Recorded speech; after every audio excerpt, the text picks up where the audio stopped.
des charges de caractère général à 35%, des charges personnelles à 30%, des attributions de compensation versées avec 15%. Petit focus, les attributions de compensation versées correspondent en fait à ce qui est versé par l'agglo auprès des communes. Ça correspond, si vous voulez, au transfert de fiscalité professionnelle de 2003, diminuer les transferts de compétences. C'est une dépense qui aura tendance à diminuer dans les années à venir. Au fur et à mesure qu'il y a des transferts de compétences, cette dépense va baisser. Au niveau de l'évolution des dépenses de fonctionnement, dont j'en ai parlé tout à l'heure, donc on voit qu'entre 2008 et 2019, on a une évolution assez naturelle, liée à peu près au montant de l'inflation. 83,2 millions en 2020, c'est l'effet d'événements dont je vous ai parlé, notamment l'arrivée des établissements, la prise de compétences, soutien aux sportifs de haut niveau. Sur les recettes de fonctionnement, on voit le poids de la fiscalité en termes de ressources pour le PCI. On voit aussi que les redevances pour les services est 2,5 millions. À noter que ce montant est caractéristique de la faiblesse des redevances d'entrée, notamment dans les équipements. Sur les autres hypothèses retenues, donc au départ, une des dynamiques de la fiscalité locale, c'est évidemment les nouvelles constructions et c'est aussi les revalorisations forfaitaires de base qui sont votées en loi de finances. Au départ, il était prévu que le gouvernement ne revalorise pas les bases forfaitaires. Ce sera fait, donc de 0,9% concernant la TH et de 1,2% concernant les autres bases. Donc ça permettra d'avoir une dynamique des ressources d'à peu près 1,3% de façon globale.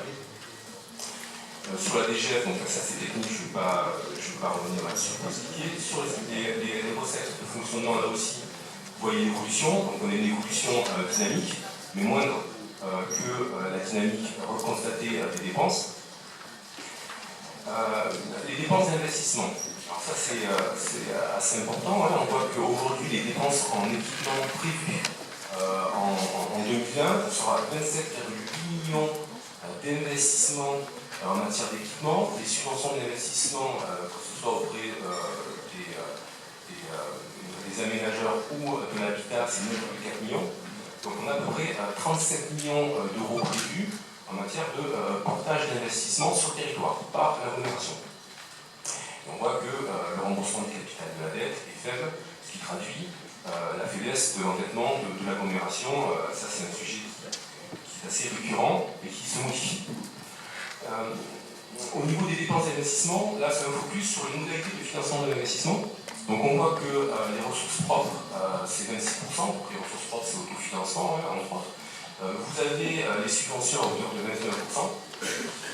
Donc c'est un marqueur assez important puisque traditionnellement on était plutôt sur 14-15%. Là on a des grosses opérations qui ont été extrêmement bien subventionnées, je pense notamment au Open, qui permet de monter ce niveau de subvention à 21%. Et on voit l'arrivée de l'emprunt. C'est vrai que l'agglomération, avant 2017, n'empruntait pas. Alors quand on n'emprunte pas, ça s'explique en grande partie par la faiblesse des investissements.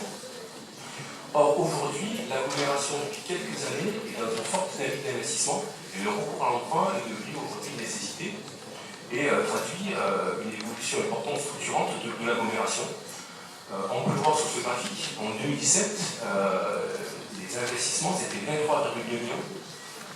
Aujourd'hui, entre 2018 et 2020, on dépasse largement les 30 millions.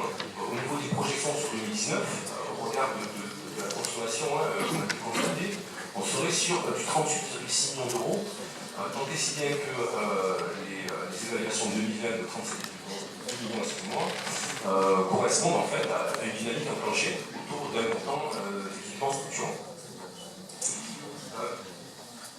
Au niveau des principaux indicateurs financiers, on voit que l'épargne nette demeure à un niveau tout à fait important. Celle-ci baisse, comme je l'ai expliqué tout à l'heure. Pourquoi? Parce que vous avez des dépenses de fonctionnement en dynamique. Vous avez un stock de la dette qui monte à 55 millions d'euros. Alors en masse, ça peut paraître important, mais pour une agglomération, c'est non seulement tout à fait soutenable, mais même, je dirais, sur un point de vue technique, soutenable. La capacité d'endettement est à 6,3 années. Donc concrètement, aujourd'hui, l'agglo qui avait tendance dans les anciens exercices à avoir des fonds de roulement, donc des excédents budgétaires très importants, c'est-à-dire un trésor de guerre qui n'était pas utilisé. Aujourd'hui, ce trésor de guerre, il est utilisé. La fiscalité est en adéquation avec la dynamique d'investissement. Et on arrive à une forme de maturité de rémunération avec une capacité d'endettement à 6,3 années, ce qui correspond à la moyenne vertueuse des EPCI de l'ENSA. Donc là aussi, des indicateurs qui comparaient 6,3 années. Donc on voit qu'on passe de CA 2018 depuis 2020 à 6,3 années. Là encore, ça traduit la dynamique d'investissement forte enclenchée depuis 2017. Sur la situation budgétaire agrégée, là aussi, l'agglomération n'est pas constituée que du budget municipal. Il y a un ensemble de budgets qui composent les compétences de l'agglomération. Donc c'est 166 millions que pèsent ces compétences et l'exercice de ces compétences. Voilà, vous avez une ventilation avec les différents budgets. Donc pour le budget principal, le budget de transport, le budget d'assainissement, le budget eau qui fait son apparition. Donc quand on prend la situation agrégée de tous ces budgets, donc c'est 166,7 millions d'euros, comme je le disais, c'est une situation qui amène à une capacité de désendettement à 4,8 années, une dette de 83 millions d'années, une épargne brute de 17 millions d'euros, qui conduit donc à interpréter cela comme une situation saine, dans une dynamique importante et avec une vigilance à avoir dans les années futures sur le cofinancement. Alors on sait que c'est une variable importante en matière d'indicateurs financiers. Voilà.